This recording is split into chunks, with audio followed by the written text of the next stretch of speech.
37व्या अंकातला योजना आणि उपक्रम घेत आहोत. प्रधानमंत्री श्रमयोगी मानधन योजना फेब्रुवारी 2025मध्ये या योजनेला 6 वर्ष पूर्ण झाली. सुरुवातीची फेब्रुवारी 2019मध्ये झाली. अंतरिम अर्थसंकल्पामध्ये असंघटित क्षेत्रातील कर्मचाऱ्यांना मानसिक सुरक्षा प्रदान करणे. लक्षात ठेवा, प्रधानमंत्री श्रमयोगी मानधन योजना ही फेब्रुवारी 2019मध्ये असंघटित क्षेत्रातील कर्मचाऱ्यांना सामाजिक सुरक्षा प्रदान करण्यासाठी सुरुवात झाली. मंत्रालय कोणतं आहे? कामगार आणि रोजगार मंत्रालय. व्यवस्थापन कोण करते? भारतीय जीवन विमा महामंडळ म्हणजे LIC आणि common service centre e-governance services India limited. आता पेन्शन किती भेटणार आहे? 60 वर्षानंतर किमान 3000 रुपये मासिक वेतन भेटणार आहे. योजनेचे स्वरूप कसं आहे? ऐच्छिक आणि योगदानात्मक आहे. ग्राहक आणि सरकार दोघेही पेन्शन फंडात समान योगदान देतात. जर लाभार्थ्याचा मृत्यू झाला तर पती किंवा पत्नीला पेन्शन रकमेच्या 50% रक्कम कुटुंब पेन्शन मिळून मिळते. ई-श्रम पोर्टलनुसार 31 डिसेंबर 2024पर्यंत 30.31 कोटीहून अधिक असंघटित कामगार नोंदणीकृत आहेत. लक्षात ठेवा, असंघटित कामगारांसाठीच आहे ही नोंदणी. 46,12,330 झाली आहे मार्च 2025पर्यंत. सर्वाधिक हरियाणाची झाली आहे, उत्तर प्रदेश आणि महाराष्ट्र. आता यासाठी पात्रता कोण आहे? तर ज्यांचं वय 18 ते 40 वर्षापर्यंत. मासिक उत्पन्न किती आहे? 15,000 रुपये किंवा त्यापेक्षा कमी असायला पाहिजे. असंघटित क्षेत्रातील कामगार असणे आवश्यक आहे, त्यांच्यासाठीच आहे. नावनोंदणी कुठं करायची याची? कॉमन सर्व्हिस सेंटर किंवा मानधन पोर्टलवर करणार आहे. वयाच्या 60 वर्षापर्यंत त्यांना दरमहा 55 ते 200 रुपयापर्यंतचे योगदान द्यावे लागेल. योगदान वयानुसार बदलते. आता त्यानंतर कोणती योजना आहे? मिष्टी योजना. मिष्टी योजनेअंतर्गत 2 वर्षात 19,020 हेक्टर क्षेत्र व्यापून गुजरातने खारफुटीच्या वनीकरणात राष्ट्रीय आघाडी घेतली आहे. आता मिष्टी म्हणजे काय आहे? Mangrove initiative for shoreline habitats and tangible income म्हणजे किनाऱ्यावरील अधिवास आणि मूर्त उत्पन्नातील खारफुटी उपक्रम आहे. सुरुवात कधी झाली? 5 जून 2023 म्हणजे 2023-24 अर्थसंकल्पाची घोषणा झाली. मिष्टी योजना कशासाठी आहे? हे खारफुटी वनीकरण राष्ट्रीय आघाडी घेतली आहे.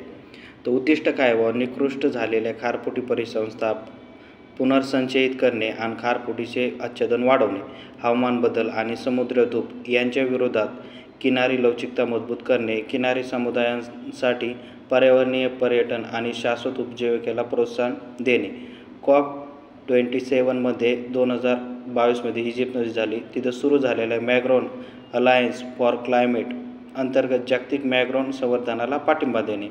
योजनेचा कालावधी 2023 ते 2028मध्ये. मंत्रालय पर्यावरण, वन आणि हवामान बदल मंत्रालय. मिष्टी योजनेअंतर्गत सरकार स्थानिक समुदायांना खारफुटी लागवड उपक्रम हाती घेण्यासाठी आर्थिक मदतसुद्धा देते. लक्षात ठेवा, ही मिष्टी योजना आहे. कशा संदर्भात आहे? खारफुटी संदर्भात आहे. 9 किनारी राज्ये आणि 4 केंद्रशासित प्रदेशांमधील 540 चौरस किमी क्षेत्रातील खारफुटीच्या विस्ताराचा समावेश असतो. आता संबंधित मुद्दे काय आहेत त्याच्यात?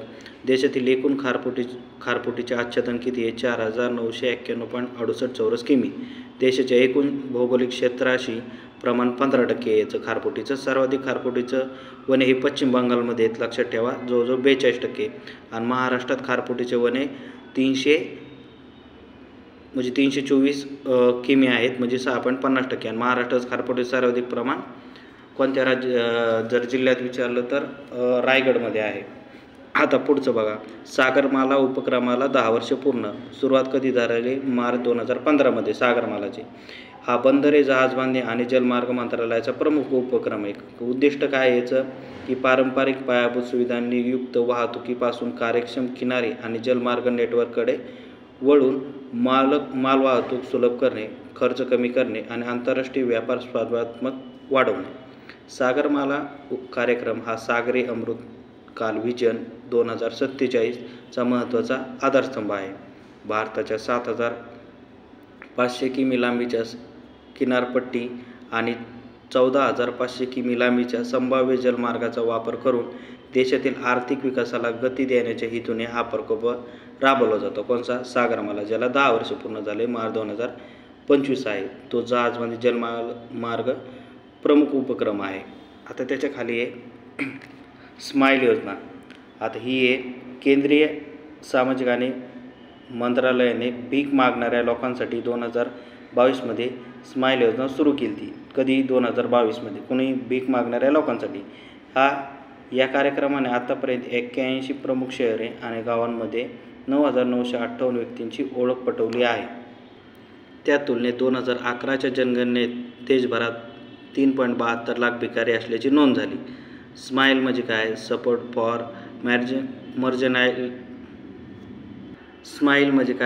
For marginalise individual for livelihood and enterprise म्हणजे उपजीविका आणि उद्योगासाठी सीमांत व्यक्तींचा आधार.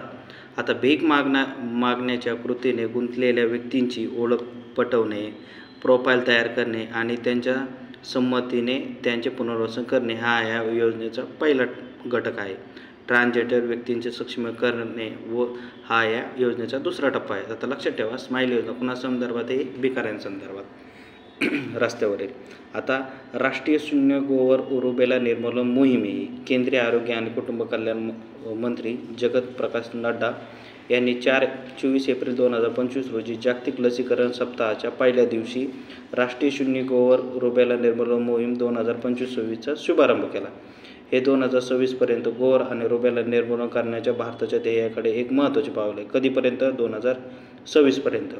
आता युनिव्हर्सल इम्युनायझेशन प्रोग्राम अंतर्गत गोवर रुबेला लसीचे 2 डोस अनुक्रमे 9 ते 12 महिने आणि 16 ते 24 महिने वयोगटातील सर्व पात्र मुलांना मोफत दिले जातात. सध्या भारतात लसीकरण कव्हरेज पहिल्या डोससाठी 93.7%, 2024-25 HMIS डेटा आणि दुसऱ्या डोससाठी 92.2% आहे. लक्षात ठेवा, हे मोहीम जी आहे ती गोवर आणि रुबेला निर्मूलनासाठी 2026चं टार्गेट ठेवलेलं आहे. आता त्याच्या खाली काय आहे? प्रधानमंत्री मुद्रा योजना 10 वर्ष पूर्ण झालेत. आता 8 एप्रिल 2015 रोजी पंतप्रधान नरेंद्र मोदी यांनी मुद्रा योजनेला 10 वर्ष पूर्ण झाली आहेत. निधी न मिळालेल्या सूक्ष्म उद्योगांना आणि लघु व्यवसायांना निधी देणे हा या योजनेचा उद्देश आहे. लक्षात ठेवा, आयोग विचारते. एप्रिल 2015मध्ये ही योजना सुरू करण्यात आली 8 एप्रिलला. त्यामध्ये 68% कर्ज खाती महिला लाभार्थ्यांची आहेत. 50% कर्ज खाती अनुसूचित जाती, जमाती, OBC यांच्या मालकीचे आहेत. राज्यांमध्ये तमिळनाडूमध्ये सर्वाधिक म्हणजे जवळजवळ 3,23,647.76 कोटी रुपयांचे वितरण नोंदवले आहे. त्यानंतर उत्तर प्रदेशमध्ये आहे आणि त्यानंतर कर्नाटकमध्ये आहे. महाराष्ट्रात 6व्या स्थानी आहे. आता कर्जाचे प्रकार आहेत इथं, जसं शिशूसाठी 50,000 रुपये कर्ज मिळतं, किशोरसाठी 50,000 ते 5 लाख रुपयापर्यंत, तरुणांसाठी 5 ते 10 लाख रुपयापर्यंत. आता तरुण प्लस हा याच्यात नवीन गट केलेला आहे, त्याच्यात 10 ते 20 लाखापर्यंत भेटतं प्रधानमंत्री मुद्रा योजनेमध्ये. आता सामाजिक वर्गानुसार प्रधानमंत्री मुद्रा खात्याचे प्रमाण आता STसाठी 6%, SCसाठी 16 आहे, OBCसाठी 28 आहे, सामान्यसाठी 50% आणि विविध श्रेणीनुसार प्रधानमंत्री मुद्रा योजनेचे प्रमाण आता इथे दिले. अल्पसंख्याक 11%, नवीन उद्योजक 11%, महिला उद्योजकासाठी जवळजवळ 68% दिले यांनी. आता हे त्यांचे कुठं किती कर्ज दिलं आहे त्याचं हे तमिळनाडूमध्ये पहिल्यांदा आपण बघितलं आहे. आता इकडे बघू. आता तशी मुद्रा योजना लक्षात ठेवा, ही 8 एप्रिल 2015ची आणि त्याच्यात तरुण प्लस हा नवीन वर्ग आहे जो 10 ते 20 लाखापर्यंत. आयोग विचारले तेच विचारतं. शिशू 50,000, किशोर 50,000 ते 5 लाख, तरुण 5 ते 10 लाख. आता तरुण प्लस आले ते 10 ते 20 लाख. आता महत्त्वाच्या योजना बघणार आहे ते आपण याच्यातलं फक्त. आता आयुष्मान वयवंदन योजना, दिल्ली सरकारने आयुष्मान वयवंदन योजना सुरू केली आहे. लक्षात ठेवा, फक्त दिल्ली सरकारची आयुष्मान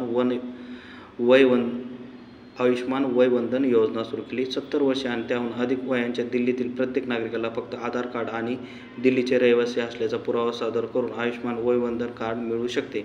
या अंतर्गत दिल्लीतील पात्र ज्येष्ठ नागरिकांना 10 लाख रुपयापर्यंतचे कॅशलेस उपचार मिळतील.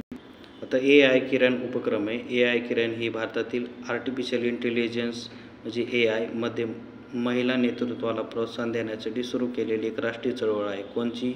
AI किरण उपक्रम. 2027पर्यंत देशाची AI बाजारपेठ $17 अब्ज पर्यंत पोहोचण्याचा अंदाज असल्याने या वेगाने विकसित होणाऱ्या क्षेत्रातील लैंगिक विषमतेला दूर करण्याचा या उपक्रमाचा उद्देश आहे. हा भारत सरकारचा प्रमुख वैज्ञानिक सल्लागार कार्यालय वेरिक्स म्हणजे ब्लॉकचेन संचालित क्रेडेन्शियलिंग प्लॅटफॉर्म आहे आणि INK वुमन यांच्या संयुक्त नेतृत्वाखाली हा उपक्रम आहे. कोणचा? AI किरण उपक्रम आहे. लक्षात ठेवा. पुन्हा स्वामित्व योजना. ही स्वामित्व योजना 24 एप्रिल 2025 रोजी 5 वर्ष पूर्ण झाले आहे. म्हणजे 24 एप्रिल 2020 रोजी राष्ट्रीय पंचायत राज दिनी पंचायत राज मंत्रालयाने केंद्रीय क्षेत्रातील योजना म्हणून ती सुरू केली होती. ही योजना ड्रोन आणि मॅपिंग तंत्रज्ञानाचा वापर करून गावांमध्ये घरे आणि जमिनीसाठी कायदेशीर मालकी कागदपत्रे देते. त्यामुळे गावकऱ्यांना कर्ज मिळण्यास किंवा मालमत्तेत वाद मिटवण्यास आणि स्थानिक नियोजन सुधारण्यासाठी मदत होते. ही योजना सर्वे ऑफ इंडियाद्वारे national informatics centre service Inc या तंत्रज्ञानाच्या भागीदारांसह राबवली जाते. 2020-21 ते 2024-25 लक्षात ठेवा. स्वामित्व योजना आहे ही पंचायत राज मंत्रालयाची योजना आहे जी 24 एप्रिल 2020 रोजी सुरू झाली होती. या योजनेचा उद्देश होता की ड्रोन आणि मॅपिंग तंत्रज्ञानाचा वापर करून गावांमधले जे घरे असतील जमिनी असून त्यांचे मोजमाप करणे आणि त्यांना कागदपत्रे देणे. या आर्थिक वर्षासाठी या योजनेत एकूण बजेट 566.23 कोटी रुपये आहे. आता ही 2025-26 मध्ये पर्यंत वाढवण्यात आले आहे. आता रेशम सखी योजना आहे. आता ही ग्रामीण महिलांना आर्थिकदृष्ट्या सक्षम करण्यासाठी उत्तर प्रदेश सरकारने रेशीम सखी योजना सुरू केली. लक्षात ठेवा फक्त ग्रामीण महिलांना आर्थिकदृष्ट्या सक्षम करण्यासाठी रेशीम सखी योजना कोणत्या राज्यात सुरू केली तर ती उत्तर प्रदेश. महिलांना घरी रेशीम किडे पाळून रेशीम शेतीद्वारे उत्पन्न मिळवता येईल असा त्याचा उद्देश आहे. आता खाली बघा डायरेक्ट. आता इथं दिले कर्नाटकातील मैसूर आणि झारखंडमध्ये रांची येथे तुती रेशीमचे प्रशिक्षण घेतले जाते. आता पुढं काय आहे पिंक ई रिक्षा योजना आहे. पिंक ई रिक्षा योजना महाराष्ट्र सरकारने महिलांना सक्षम करण्यासाठी आणि त्यांना आर्थिकदृष्ट्या स्वतंत्र करण्यासाठी पिंक ई रिक्षा योजना सुरू केली आहे. 21 एप्रिल 2025 रोजी पुण्यात उपमुख्यमंत्री अजित पवार यांच्या हस्ते अधिकृतपणे ही योजना सुरू करण्यात आली आहे. ही योजना महाराष्ट्राच्या महिला आणि बालविकास विभागाद्वारे प्रशासित केली जाते. Kinetic green energy and power solution limited ही अधिकृत भागीदार आहे. पुणे, नाशिक, नागपूर, अहमदनगर, सोलापूर, कोल्हापूर, अमरावती आणि छत्रपती संभाजीनगर या 8 जिल्ह्यांमध्ये एकूण 10,000 ई रिक्षा देण्यात येणार आहेत. या योजनेअंतर्गत 20 ते 50 वर्ष वयोगटातील विधवा, घटस्फोटित किंवा आर्थिकदृष्ट्या दुर्बल घटकातील महिलांना प्राधान्य दिले जाईल. लक्षात ठेवा 20 ते 50 वर्ष वयोगट पाहिजे. तुम्ही विधवा किंवा घटस्फोटित किंवा आर्थिकदृष्ट्या दुर्बल घटकातील महिलांचा प्राधान्यक्रम दिला जाईल. पिंक ई रिक्षा योजना ही महाराष्ट्र सरकारने सुरू केलेली महाराष्ट्रातील महिलांनी आर्थिकदृष्ट्या सक्षम करण्यासाठी. लक्षात ठेवा 21 एप्रिल 2025 रोजी. आता त्याच्या खाली आहे मुख्यमंत्री ते आपलं मुख्य सेवक संवाद योजना. उत्तराखंडचे मुख्यमंत्री पुष्कर धामी यांनी 21 एप्रिल 2025 रोजी मुख्य सेवक संवाद योजना सुरू केली आहे. कोणत्या राज्याची ही उत्तराखंडची मुख्य सेवक संवाद योजना. ही सरकारी योजनांच्या लाभार्थ्यांशी संवाद साधून त्यांचे अंमलबजावणीच्या स्थितीचे मूल्यांकन करणे हा या योजनेचा मुख्य उद्देश आहे. कोणची मुख्य सेवक संवाद योजना उत्तराखंडची. समोर बघा आता कृषक कल्याण मिशन आहे. एप्रिल 2025 मध्ये मुख्यमंत्री मोहन यादव यांच्या नेतृत्वाखाली मध्य प्रदेश राज्य मंत्रिमंडळातील विविध विभागांतर्गत असलेल्या शेतकरी कल्याण योजनांचे एकत्रीकरण करण्यासाठी कृषक कल्याण मिशन सुरू करण्यात आले आहे. म्हणजे शेतकरी कल्याण योजनांचे एकत्रित करण्यासाठी कृषक कल्याण मिशन सुरू केलं आहे मध्य प्रदेशमध्ये. एवढंच लक्षात ठेवा. आता इव्हॅल्युएशन कार्यक्रम. भारतातील विज्ञान आणि तंत्रज्ञान विभागाने इव्हॅल्युएशन कार्यक्रम सुरू केला आहे. कुणी विज्ञान आणि तंत्रज्ञान मंत्रालयाने. या उपक्रमाचा उद्देश आहे देशात इलेक्ट्रॉनिक वाहनांच्या घटकांच्या उत्पादनाला चालना देणे, स्टार्टअप्सना त्यांच्या नाविन्यपूर्ण प्रोटोटाईपचे व्यवस्थापकीयदृष्ट्या व्यवस्थापन उत्पादनांमध्ये रूपांतर करण्यास मदत करण्यासाठी यामध्ये लक्ष केंद्रित केले. लक्षात ठेवा इव्हॅल्युएशन कार्यक्रम हा भारतात फक्त इलेक्ट्रिक वाहनांच्या घटकांच्या उत्पादनाला चालना देण्यासाठी सुरू केला आहे. आता पार्थ योजना बघा. आता पार्थ योजना हे काय आहे 1 मे 2025 पासून मध्य प्रदेशातील 9 प्रमुख शहरांमध्ये पायलट प्रकल्प म्हणून क्रीडा आणि युवक कल्याण विभागाद्वारे राबवली जाणार आहे. या योजनेची पहिल्यांदा सुरुवात जानेवारी 2025 मध्ये. पार्थ योजना ही कुठे मध्य प्रदेशमध्ये. आता हेल्ड उपक्रम आहे.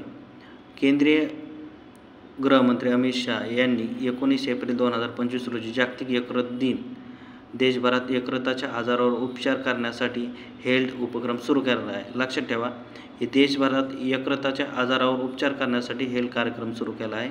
दिल्लीतील ILBS येथे भारतातील पहिल्या यकृत आरोग्य केंद्राचे उद्घाटन केले आहे. हेल्थ म्हणजे healthy liver education and alcohol associated liver disease preventions. यकृताचे आरोग्य, अल्कोहोल वापर, विकार आणि लवकर आजारावर उपचार यावर लक्ष केंद्रित करणारी भारतातील पहिली बहुक्षेत्रीय राष्ट्रीय चळवळ राहणार आहे ही हेल्थ उपक्रम, जो यकृताच्या आधाराशी संदर्भित. आता AI career for women. AI career for women हा उपक्रम कौशल्य विकास आणि उद्योजकता मंत्रालय आणि मायक्रोसॉफ्ट यांच्यातील एक सहयोगी उपक्रम आहे. तंत्रज्ञान क्षेत्रातील लैंगिक विषमता दूर करणे हा या उपक्रमाचा उद्देश आहे. लक्षात ठेवा, तंत्रज्ञान क्षेत्रातील लैंगिक विषमता दूर करण्यासाठी हा AI करिअर फॉर विमेन्स उपक्रम चालू केला आहे. हा कार्यक्रम 6 भारतीय राज्यांमधील Tier 2 आणि Tier 3 शहरांमधील 20,000 महिलांना लक्ष्य करतो. त्यांना उद्योग मानकाशी सुसंगतपणे विकसित केलेला 240 तासांचा AI केंद्रित अभ्यासक्रम आहे. लक्षात ठेवा, फक्त तंत्रज्ञान क्षेत्रातील लैंगिक विषमता दूर करण्यासाठी हा उपक्रम AI करिअर उपक्रम चालू केलेला आहे. आता महिला संवर्धन मोहीम ही बिहारची मोहीम आहे. म्हणजे बिहारचे मुख्यमंत्री नितीश कुमार यांनी राज्यात महिला सक्षमीकरणासाठी प्रोत्साहन देण्यासाठी महिला संवर्धन मोहीम सुरू केली. कुठं? बिहारमध्ये. एवढंच लक्षात ठेवा. पुन्हा बघा आता PMFME योजना, प्रधानमंत्री सूक्ष्म अन्न प्रक्रिया उपक्रम अपग्रेडेड योजना ही राबवण्यासाठी उत्तर प्रदेश भारतात प्रथम क्रमांकावर आहे. उत्तर प्रदेशात कर्ज मंजुरीचा सरासरी कालावधी 101 दिवस आहे, तर बिहारमध्ये हा कालावधी 110 दिवस आहे. तेलंगणामध्ये 190 दिवसांचा आहे. या योजनेअंतर्गत कर्ज वितरणात उत्तर प्रदेश 14% वाढ नोंदवली असून सूक्ष्म अन्न उद्योगांना पाठिंबा देण्यासाठी आत्मनिर्भर अभियानाअंतर्गत 2020 मध्ये PMFME योजना सुरू केली होती, जी की उत्तर प्रदेश कर्ज मंजुरीसाठी सरासरी कालावधी तिथं कमी आहे, 101 आहे. आता राष्ट्रीय कर्मयोगी जनसेवा कार्यक्रम. आता आयुष मंत्रालयाने 16 एप्रिल 2025 रोजी आयुष भवन नवी दिल्ली येथे राष्ट्रीय कर्मयोगी जनसेवा कार्यक्रमाचे एक सत्र आयोजित केले होते. कर्मचाऱ्यांची सेवाभिमुखता आणि व्यावसायिक कौशल्य वाढवणे या मागचा उद्देश आहे. मिशन कर्मयोगी फ्रेमवर्क अंतर्गत क्षमता निर्माण आयोगाच्या सहकार्याने हा कार्यक्रम आयोजित करण्यात आला होता. 18 मार्च 2025 रोजी या कार्यक्रमाचा पहिला टप्पा आयोजित करण्यात आला होता. राष्ट्रीय कर्मयोगी जनसेवा कार्यक्रम नवी दिल्लीत झालेला आहे. शून्य गरिबी अभियानाला आंबेडकरांचे नाव. आता बघा, उत्तर प्रदेशचे मुख्यमंत्री योगी आदित्यनाथ यांनी 14 एप्रिल 2025 रोजी राज्यातील शून्य गरिबी अभियानाला भारतरत्न डॉक्टर भीमराव आंबेडकर यांचे नाव देण्याची घोषणा केली आहे. प्रत्येक अप्रगत आणि वंचित व्यक्तीला दारिद्र्य रेषेच्या वर आणणे हे उद्दिष्ट असलेले हे अभियान लवकरच सुरू केले जाणार आहे. उत्तर प्रदेशमध्ये आहे, लक्षात ठेवा. नमस्ते योजना ही आता केंद्र सरकारने Namaste national action for mechanised sanitation ecosystem ही योजना सुरू केली आहे, ज्यामध्ये अनौपचारिक कचरा वेचकांना औपचारिकपणे राष्ट्रीय स्वच्छता आणि कचरा व्यवस्थापन धोरणांमध्ये महत्त्वाचा भाग म्हणून समाविष्ट केले जाणार आहे. कचरा वेचकांच्या योगदानाची ओळख पटवून त्यांना सामाजिक सुरक्षा योजनांची जोडून घेणे हे या योजनेचे उद्दिष्ट आहे. नमस्ते योजनेची अंमलबजावणी गृहनिर्माण व शहरी व्यवहार मंत्रालय, सामाजिक न्याय आणि सक्षमीकरण मंत्रालय, पेयजल स्वच्छता विभाग आणि पंचायत राज मंत्रालय यांच्या संयुक्त विद्यमाने राष्ट्रीय सफाई कर्मचारी वित्त आणि विकास महामंडळामार्फत एकत्रितपणे केली जाणार आहे. म्हणजे सफाई कामगारांसाठी ही नमस्ते योजना. लक्षात ठेवा. बघा, 26 मार्च 2025 रोजी पुणे हे नमस्ते योजना प्रायोगिक तत्त्वावर अंमलबजावणी करणारे पहिले शहर बनलं होतं. पुणे. अंमलबजावणीसाठी नमस्ते नावाचं वेब पोर्टल व मोबाईल ॲप उपलब्ध आहे. आता निवेशक निधी उपक्रम आहे. गुंतवणूकदार आणि शिक्षण आणि संरक्षण निधी प्राधिकरण आणि India post payment bank 8 April 2025 रोजी निवेशक निधी उपक्रमाचा दुसरा टप्पा संयुक्तपणे सुरू करण्यासाठी करारावर स्वाक्षरी केली आहे. निवेशक निधी ही महिलांच्या नेतृत्वाखाली आर्थिक साक्षरता उपक्रम आहे, जी समुदाय आधारित आर्थिक शिक्षणाद्वारे ग्रामीण लोकसंख्येला सक्षम बनवण्यावर लक्ष केंद्रित करते. 2023 मध्ये या उपक्रमाचा पहिला टप्पा सुरू करण्यात आला. निवेशक निधी उपक्रम. लक्षात ठेवा. हमारी परंपरा हमारी विरासत. पंचायत राज मंत्रालयाने झारखंड सरकारच्या सहकार्याने 4 एप्रिल 2025 रोजी नवी दिल्ली येथे हमारी परंपरा हमारी विरासत या उपक्रमांतर्गत 1 दिवसाचा राष्ट्रीय स्तरावरील कार्यक्रम आयोजित केला. हा कार्यक्रम भगवान बिरसा मुंडा यांच्या 150व्या जयंती वर्षाला समर्पित केला. हमारी परंपरा हमारी विरासत ही पंचायत राज मंत्रालयाने झारखंड सरकारचा कार्यक्रम आहे. हा केंद्रीय 1 दिवसाचा काय केला कार्यक्रम साजरा केला. लखपती बैदेव योजना. आसामचे मुख्यमंत्री हेमंत बिस्वा शर्मा यांनी लखपती बैदेव या आसाममधील सर्वात मोठ्या महिला उद्योजकता समर्थन योजनेची सुरुवात केली. ही आसाममधली योजना कोणची? लखपती बैदेव योजना. लक्षात ठेवा. महिला उद्योजकांना आर्थिक पाठबळ आणि प्रशिक्षण देऊन सक्षम करणे हा या उपक्रमाचा उद्देश आहे. पुढं बघा. स्कूल चले हम मोहीम. मध्य प्रदेशचे मुख्यमंत्री मोहन यादव यांनी 1 ते 4 एप्रिल 2025 दरम्यान स्कूल चले हम ही मोहीम राबवली. नावनोंदणी, धारणा आणि वेळेवर पाठ्यपुस्तक वितरण सुधारणे हे या मोहिमेचे उद्देश होते. मोहीम कोणत्या राज्यात राबवली? मध्य प्रदेशमध्ये. मुख्यमंत्री महिला उद्योगमिता अभियान. आसामचे मुख्यमंत्री हेमंत बिस्वा शर्मा यांनी 1 एप्रिल 2025 रोजी बेहाली, आसाम येथे मुख्यमंत्री महिला उद्योगमिता अभियानाचे उद्घाटन केले. राज्यातील महिलांमध्ये स्वयंरोजगार पुन्हा आणि आर्थिक स्वातंत्र्याला प्रोत्साहन देणे ह्या योजनेचा उद्देश होता. मुख्यमंत्री महिला उद्योगमिता अभियान कुठलं आहे? आसामचे. लक्षात ठेवा. महिलांना सक्षम करण्यासाठी. शून्य गरिबी P4 धोरण उपक्रम आहे. आंध्र प्रदेश सरकारने आपल्या महत्त्वाकांक्षी स्वर्ण आंध्र विजन 2047 विजनचा भाग म्हणून 30 मार्च 2025 रोजी शून्य गरिबी P4 धोरण उपक्रम राबवले. कोणी? आंध्र प्रदेशने. गरिबी निर्मूल कार्यक्रमाचे उद्दिष्ट 2047 पर्यंत राज्यातील गरिबी एका अद्वितीय सार्वजनिक खाजगी लोकभागीदारी मॉडेलवर दूर करणे आहे, असं आंध्र प्रदेशचं हे विजन आहे. लक्षात ठेवा. मनरेगा वेतनात वाढ झालेली आहे. केंद्राने 2025-26 या आर्थिक वर्षासाठी महात्मा गांधी राष्ट्रीय ग्रामीण रोजगार हमी योजनेअंतर्गत म्हणजे मनरेगाचं वेतनात 2 ते 60% पर्यंत वाढ केलेली आहे. आता दैनिक वेतन 1 एप्रिल 2025 पासून 349 रुपयावरून 370 रुपयापर्यंत वाढवण्यात आले आहे. लक्षात ठेवा. 370 केलं आता 349 वरून मनरेगाचं. प्रत्येक पात्र ग्रामीण कुटुंबाला एका आर्थिक वर्षात 100 दिवसाचा रोजगार मिळवण्याची हमी दिली जाते मनरेगा अंतर्गत. आणि सुधारित वेतनानुसार 100 दिवस काम पूर्ण करणारे कुटुंब आता 37,000 रुपये कमवू शकते, जे मागील वर्षी 34,900 रुपये कमवत होतं. हरियाणामध्ये सर्वाधिक म्हणजे 400 रुपये वेतन दिले जाते. लक्षात ठेवा. हरियाणामध्ये 400 आणि राष्ट्रीयमधलं 370 केलं आता. तर मनरेगा अंतर्गत वेतन कमीत कमी 400 रुपये प्रतिदिन करण्याचा आणि योजनेअंतर्गत हमी दिलेल्या कामाच्या दिवसांची संख्या सध्याच्या 100 दिवसावरून 150 दिवसपर्यंत वाढवण्याचा विचार करावा, अशी मागणी संसदीय समितीद्वारे केंद्राला केली आहे. आता आयुष्मान भारत योजना बघा. आता ही मनरेगा कधीची आहे? ही 2 फेब्रुवारी 2006ला चालू झालेली आहे. सप्टेंबर 2005 हिचा ॲक्ट होता. आता आयुष्मान भारत योजना 2018ची. आता पश्चिम बंगाल वगळता देशातील सर्व राज्य आणि केंद्रशासित प्रदेश आयुष्मान भारत प्रधानमंत्री जन आरोग्य योजना मध्ये समाविष्ट करण्यात आले आहे, असल्याची माहिती केंद्रीय आरोग्य मंत्री JP नड्डा यांनी संसदेत दिली. योजनेअंतर्गत 13,866 खाजगी आणि 17,091 सार्वजनिक रुग्णालयासह 30,957 रुग्णालयाचा समावेश करण्यात आला आहे. बालपण की कविता उपक्रम आहे. शिक्षण मंत्रालयाचा आहे हा. बालपण की कविता उपक्रम सुरू केला आहे. विद्यार्थ्यांसाठी भारतीय कवितांचे पुनरुज्जीवन करणे आणि पुनर्चयित करणे हा या उपक्रमाचा उद्देश आहे. राष्ट्रीय शैक्षणिक धोरण 2020शी सुसंगत हा प्रकल्प पूर्व प्राथमिक ते 2री इयत्तेपर्यंतच्या मुलांसाठी भारतीय भाषा आणि इंग्रजीमध्ये वयानुसार सांस्कृतिकदृष्ट्या समृद्ध कवितांचे संग्रह तयार करण्याचा प्रयत्न करणे, यासाठी बालपण की कविता हा उपक्रम शिक्षण मंत्रालयाने केला आहे. कॅच द रेन 2025 अभियान बघा. जलशक्ती मंत्रालयाने पर्यावरण, वन आणि हवामान बदल मंत्रालय आणि हरियाणा सरकारच्या सहकार्याने 22 मार्च 2025 रोजी जागतिक जल दिनी बहुप्रतीक्षित जलशक्ती अभियान कॅच द रेन 2025 सुरू करण्यात आले आहे. हा कार्यक्रम पंचकुला, हरियाणा येथील ताऊदेवी लाल स्टेडियममधील मल्टीपर्पज हॉलमध्ये पार पडला.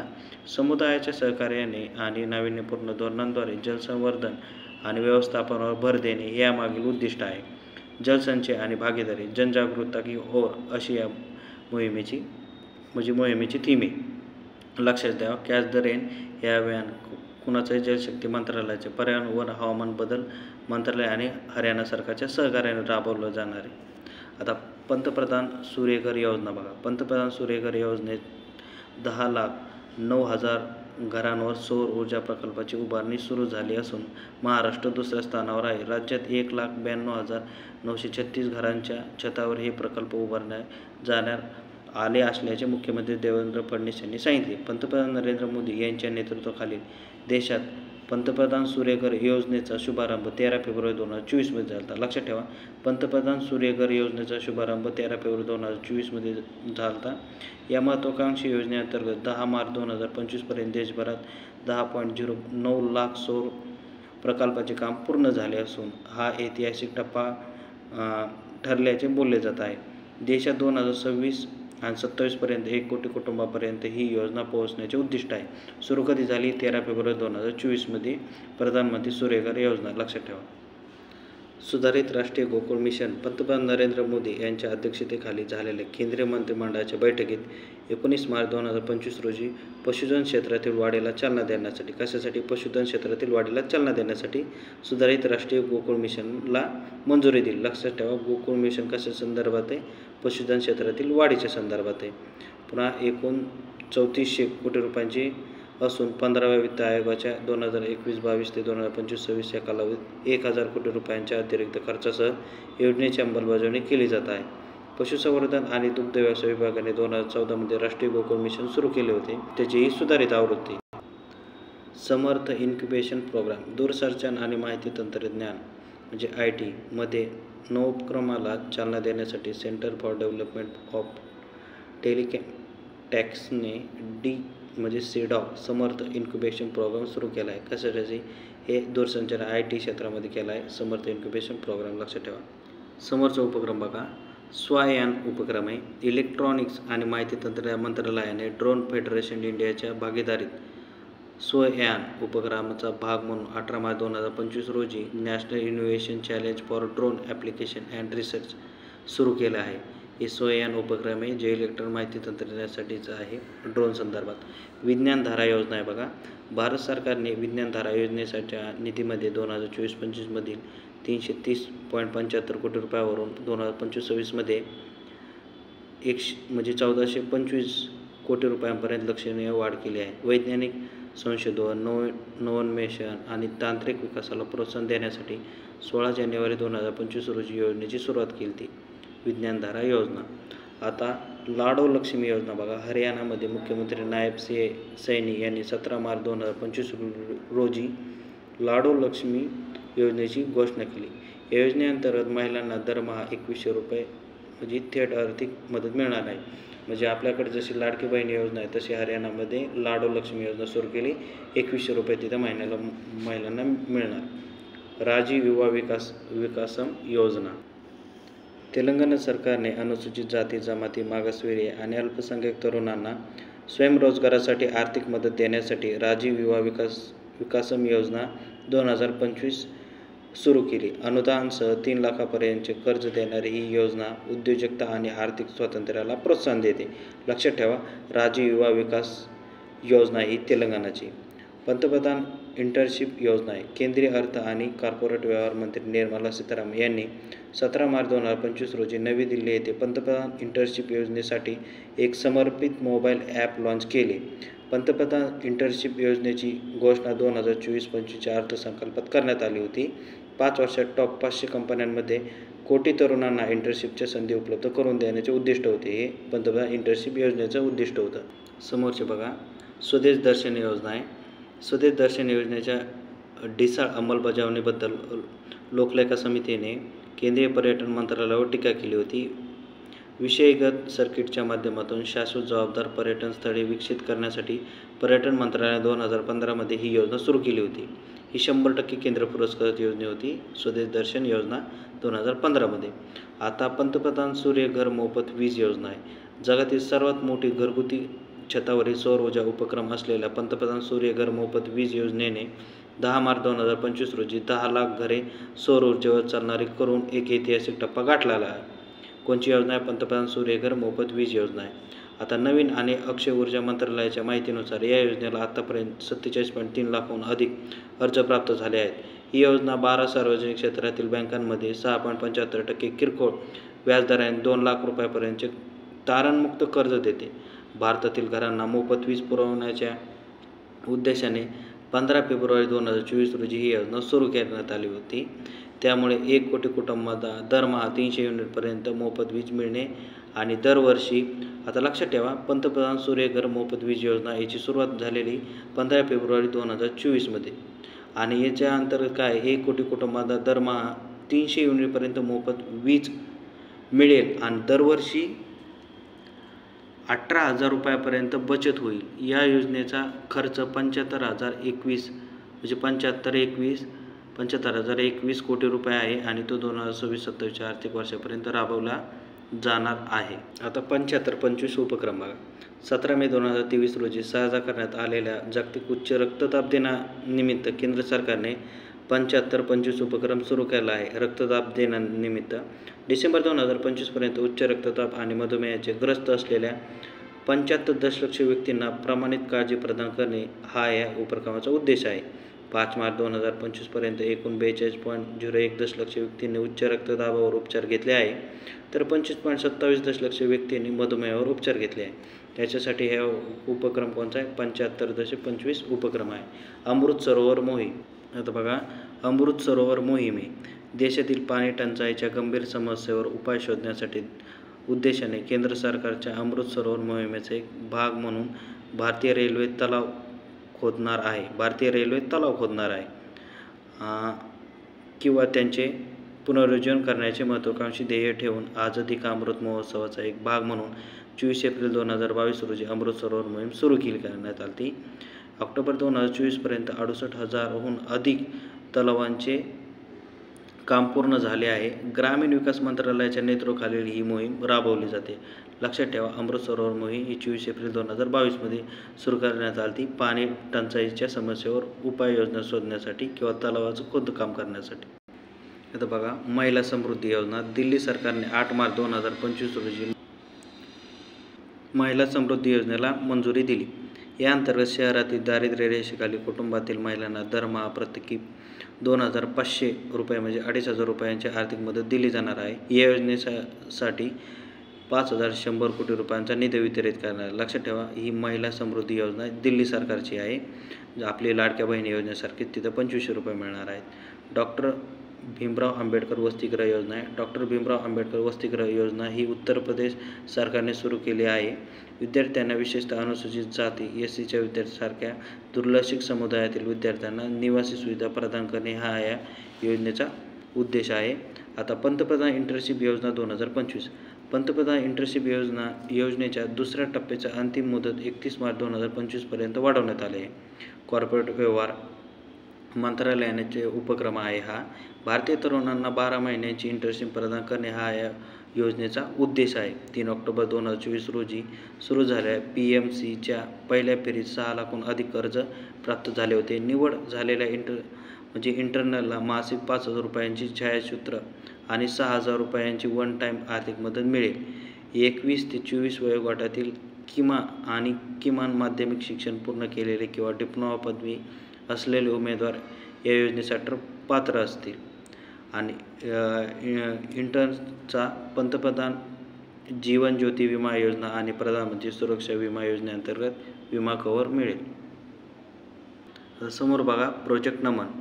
आता HDFC बँकेने भारतीय लष्कर आणि CSC ई-गव्हर्नरच्या सहकार्याने प्रोजेक्ट नमनचा विस्तार करण्यासाठी सामंजस्य कराराचे नूतनीकरण केले. लष्करातील माजी सैनिक आणि त्यांच्या कुटुंबांना आणि त्यांच्या जवळजवळच्या नातेवाईकांना आधार देण्यासाठी नमन हा उपक्रम सुरू केलेला आहे. प्रोजेक्ट नमन, लक्षात ठेवा, माजी सैनिक, त्यांच्या कुटुंबाला आणि त्यांच्या जवळच्या नातेवाईकांना आधार देण्यासाठी सुरू केलेला आहे. आता महिला समृद्धी योजना आहे. दिल्ली सरकारने सुरू केलेली ही महिला दिनी आर्थिकदृष्ट्या दुर्बल घटकातील महिलांना 2,500 रुपये आर्थिक मदत देण्यासाठी महिला समृद्धी योजना मंजूर केली आहे. वार्षिक उत्पन्न 2.5 लाख रुपयापर्यंत आणि त्यांची वयोमर्यादा 18 ते 60 वर्षे असलेल्या महिलांसाठी ही योजना सुरू करण्यात आलेली. जी आता आपण इकडं ह्या साईडला बघितली होती महिला समृद्धी, तीच आहे, फक्त याच्यात उत्पन्न दिलं आहे की तुमचं 2.5 लाखापर्यंत असलं पाहिजे आणि वयोगट 18 ते 60 वयोगट असला पाहिजे. आता पुढचे बघा, 1 मिलियन वुमन अराईज उपक्रम आहे हा. नीती आयोग आणि मुंबई स्थित इंडिया SME फोरमने 6 मार्च 2025 रोजी भारतातील महिला उद्योजकांना सक्षम करण्यासाठी अ मिलियन वुमन अराईज हा संयुक्त उपक्रम सुरू केला आहे. नीती आयोग आणि मुंबई स्थित इंडियाने महिलांच्या नेतृत्वाखालील सूक्ष्म, लघु आणि मध्यम उद्योगांसमोरील आव्हानांना तोंड देणे हा उपक्रमाचा उद्देश आहे. कोणचा? अ मिलियन वुमन अराईज उपक्रम, नीती आयोग आणि मुंबई स्थित इंडिया SME. आता प्रोजेक्ट हक. मार्च 2025 HDFC बँकेने भारतीय हवाई दलाच्या पेन्शनधारक माजी सैनिक आणि त्यांच्या कुटुंबांना व्यापक समर्थन आणि सेवा प्रदान करण्यासाठी प्रोजेक्ट हक हवाई अनुभवी कल्याण केंद्र सेवा करण्यासाठी सुरू केला आहे. कोणी? HDFCने. लक्षात ठेवा. आता समोर बघा, पशु औद्योगिक उपक्रम. पशुपालन आणि दुग्ध व्यवसाय गुंतलेल्या लोकांना परवडणाऱ्या दरात जेनेरिक पशुवैद्यकीय औषधे पुरवण्यासाठी केंद्र सरकारने देशभरात पशु औद्योगिक दुकाने उघडणार आहे. पंतप्रधान मंत्री भारतीय जन औषधी केंद्राच्या धर्तीवर हा उपक्रम सुरू करण्यात आला आहे. जेनेरिक औषध ही मुळात नॉन ब्रँडेड औषध असतात जी मालकीच्या किंवा ब्रँड नावाऐवजी नॉन प्रोप्रायटरी किंवा मान्यताप्राप्त नावाने विकली जातात. आणि पशु औषधी उपक्रम हा सुधारित पशुधन आरोग्य आणि सेवा नियंत्रण कार्यक्रमाचा एक भाग आहे. लक्षात ठेवा, पशु औषधी जो उपक्रम आहे तो जेनेरिक औषधांसाठी आहे, जो पशु दुकाने उघडण्यावर केंद्रित करणार आहे जेनेरिक औषधांसाठी. त्याच्या खाली लक्षात ठेवा, प्रोजेक्ट हिफाजत. आता हिंसाचाराचा सामना करण्यासाठी महिला आणि मुलांना सक्षम करण्यासाठी पंजाब सरकारने, म्हणजे पंजाब सरकारचा प्रोजेक्ट आहे हिफाजत, तर महिला आणि मुलांसाठी आहे. तर पूर्वसंध्येला हा अनावरण केला आहे. प्रतिसाद यंत्रणा सुधारणे आणि घरगुती हिंसाचार, छळाची तक्रारी, सुरक्षित वातावरण निर्माण करणे ह्या उपक्रमाचा उद्दिष्ट आहे. पंजाब प्रोजेक्ट हिफाजत. बघा, आदर्श महिला अनुकूल ग्रामपंचायत. 5 मार्च 2025 रोजी नवी दिल्ली येथे पंचायत राज मंत्रालयाने आदर्श महिला अनुकूल ग्रामपंचायतीवरील राष्ट्रीय अधिवेशन आयोजन केले होते. देशातील प्रत्येक जिल्ह्यात महिला आणि मुलींसाठी अनुकूल असलेली किमान एक आदर्श ग्रामपंचायत स्थापन करण्याचे या कार्यक्रमाचे उद्दिष्ट होते. आदर्श महिला अनुकूल ग्रामपंचायतचे. आता इथं स्वावलंबी कार्यक्रम बघा. कौशल्य विकास आणि उद्योजकता मंत्रालयाने नीती आयोगाच्या सहकार्याने मेरठ येथील चौधरी चरण सिंह विद्यापीठात स्वावलंबी हा महिला उद्योजकता कार्यक्रम सुरू केला आहे. महिला उद्योजकता कार्यक्रम स्वावलंबी कार्यक्रम आहे, जो कुठं मेरठ येथील चौधरी चरण सिंह विद्यापीठात सुरू केला आहे. हा उच्च शिक्षण संस्थांमध्ये तरुण महिलांसाठी एक संरचित उद्योजकता उपक्रम आहे. तरुण महिलांसाठी राष्ट्रीय उद्योजकता आणि लघु व्यवसाय विकास संस्था या कार्यक्रमाची अंमलबजावणी करते. स्वावलंबी उद्दिष्ट तरुण महिलांसाठी एक संरचित आणि टप्प्याटप्प्याने उद्योजकीय प्रवास प्रस्थापित करते. आता मुख्यमंत्री एकल महिला स्वयंरोजगार योजना ही उत्तराखंडची. लक्षात ठेवा, मुख्यमंत्री एकल महिला स्वयंरोजगार योजना. उत्तराखंड सरकारने एकट्या महिलांना 2 लाखापर्यंत आर्थिक मदत देऊन त्यांना आधार देण्यासाठी मुख्यमंत्री एकल महिला स्वयंरोजगार योजना सुरू केली आहे. कुणासाठी? कोणत्या राज्याची? उत्तराखंडची. लक्षात ठेवा, मुख्यमंत्री एकल महिला स्वयंरोजगार योजना 2 लाख रुपयापर्यंत मदत देणारे आर्थिक सहाय्य देऊन एकट्या महिलांसाठी. आता बघा, make the world fair khadi अभियाने. आता माहिती आणि प्रसारण मंत्रालयाच्या सहकार्याने ॲडव्हर्टायझिंग एजन्सीज असोसिएशन ऑफ इंडियाने make the world wear khadi अभियान सुरू केले आहे. या मोहिमेचे उद्दिष्ट आहे भारतात समृद्ध कापड वारशाचे जागतिक फॅशन ट्रेडिशी मिशन करणे, म्हणजे ट्रेडिशी मिशन करणे. Make the world wear khadi अभियान. लक्षात ठेवा, हे समृद्ध कापड वारशाचे जागतिक फॅशन ट्रेडशी संबंधित आहे. आता शिक्षा संजीवनी विमा योजना. ही शिक्षा संजीवनी विमा योजना राजस्थानची. 24 फेब्रुवारी 2025 रोजी शालेय मुलांना अपघात विमा देण्यासाठी शिक्षा संजीवनी विमा योजना सुरू केली आहे. लक्षात ठेवा, शिक्षा संजीवनी विमा योजना ही राजस्थानची आहे, जी की शालेय विद्यार्थ्यांना अपघात विमा देण्यासाठी ही सुरू केलेली आहे. राज्यातील शाळा, म्हणजे राज्यातील सरकारी शाळांमध्ये शिकणाऱ्या मुलांना आणि त्यांच्या पालकांना 1 लाख ते 1.30 लाख रुपयापर्यंतचे वैयक्तिक अपघात विमा संरक्षण प्रदान केले जाणार आहे. लक्षात ठेवा, ही राजस्थान सरकारची योजना आहे. आता स्किल उदय टोंगाई कार्यक्रम. त्रिपुराचे मुख्यमंत्री माणिक सहा यांनी स्किल उदय टोंगाई कौशल्य विकास प्रशिक्षण कार्यक्रम सुरू केला आहे. हा कौशल्य विकास प्रशिक्षण कार्यक्रम आहे. या कार्यक्रमाचे उद्दिष्ट 80,000 शालेय आणि महाविद्यालयीन विद्यार्थ्यांना सक्षम बनवणे आहे. शेतकऱ्यांवरील आर्थिक भार कमी करण्यासाठी आणि कृषी आणि उद्योजकतेला सुधारण्यासाठी मध्य प्रदेश सरकारने शेतकऱ्यांना फक्त 5 रुपयामध्ये कायमस्वरूपी वीज जोडणी देण्याचा उपक्रम जाहीर केला आहे. शेतकऱ्यावर आर्थिक भार कमी करण्यासाठी आणि कृषी उत्पादनाला सुधारण्यासाठी मध्य प्रदेश सरकारने शेतकऱ्यांना फक्त 5 रुपयामध्ये कायमस्वरूपी वीज जोडणी देण्याचा उपक्रम जाहीर केला आहे. कोणत्या राज्याने? लक्षात ठेवा, मध्य प्रदेशने. आता जागतिक बँक आणि आफ्रिकन डेव्हलपमेंट बँक यांनी 2025 मिशन 300 सुरू केले आहे. 2030पर्यंत उपसहारा आफ्रिकेतील 300 दशलक्ष लोकांना विद्युतीकरण करण्याचा हा महत्त्वाकांक्षी उपक्रम. ही जागतिक बँक आणि आफ्रिकन डेव्हलपमेंटचा आहे. ते गरज नाही, फक्त मध्य प्रदेश लक्षात ठेवा. फक्त 5 रुपयात कायमस्वरूपी वीज जोडणी केली जाणे. अशा प्रकारे आपला योजना हा टॉपिक पूर्ण संपलेला आहे. जर आवडला असेल तर प्लीज लाईक आणि सबस्क्राईब करा.